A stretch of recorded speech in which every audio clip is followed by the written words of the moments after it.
Hello അസ്സലാമലൈക്കും. ഞാനൊരു bridal makeup class conduct ചെയ്യുന്നുണ്ട്.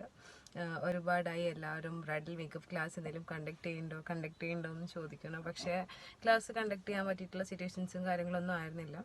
കുറച്ച് തിരക്കും കാര്യങ്ങളൊക്കെ ആയിരുന്നു. അപ്പം നമ്മളിപ്പം നെക്സ്റ്റ് വരുന്ന മെയിൽ നമ്മളൊരു ക്ലാസ് കണ്ടക്ട് ചെയ്യുന്നുണ്ട്, ബ്രൈഡൽ മേക്കപ്പിൻ്റെ ക്ലാസ്സിൽ എന്തൊക്കെയാണുള്ള ഡീറ്റെയിൽസ് എന്ന് ഞാൻ പറഞ്ഞുതരാം. ക്ലാസ്സിൽ മെയിനായിട്ട് നിങ്ങളിപ്പം ഒരു ബ്രൈഡിനെ കിട്ടിക്കഴിഞ്ഞിട്ടുണ്ടെങ്കിൽ ബ്രൈഡിന് ഏത് പ്രോഡക്റ്റ് യൂസ് ചെയ്യണം, ബ്രൈഡിൻ്റെ സ്കിൻ എങ്ങനെ ഫസ്റ്റ് തന്നെ ഐഡൻറ്റിഫൈ ചെയ്യാം, ഡ്രൈ സ്കിൻ ആണോ, ഓയിലി സ്കിൻ ആണോ, സെൻസിറ്റീവ് സ്കിൻ ആണോ, എന്നിട്ട് ആ സ്കിൻ ടൈപ്പിനൊക്കെ ഏതൊക്കെ ടൈപ്പ് ഓഫ് പ്രൊഡക്ട്സ് ആണ് യൂസ് ആക്കേണ്ടത്, അങ്ങനെയുള്ളത് തൊട്ടിട്ട് A to Z കാര്യങ്ങൾ നമ്മൾ നിങ്ങൾക്ക് ഡീറ്റെയിൽ ആയിട്ട് തന്നെ പറഞ്ഞു തരും. ഓക്കെ, 2 days ആണ് ക്ലാസ് വരുന്നത്. നമ്മളിതിൽ സ്കിൻ ടൈപ്പും അതേപോലെ പ്രൊഡക്ട്സ് ഡീറ്റെയിലും അഫോർഡബിൾ റേറ്റിന് ചെയ്യാൻ പറ്റുന്ന ബ്രൈഡൽ മേക്കപ്പും അതേപോലെ തന്നെ ഹൈ ബ്രാൻഡഡ് പ്രൊഡക്ട്സും നമ്മൾ അതിൽ നിങ്ങൾക്ക് ഇൻട്രൊഡ്യൂസ് ചെയ്ത് തരും.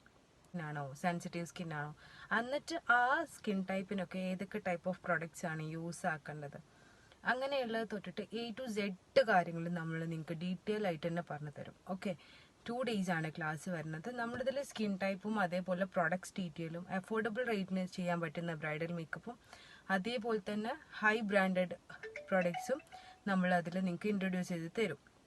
പിന്നത്തെ ഒരു കാര്യം എന്താണെന്ന് വെച്ചാണെങ്കിൽ വാട്ടർ പ്രൂഫ് മേക്കപ്പിന് ഏതൊക്കെ പ്രൊഡക്റ്റ്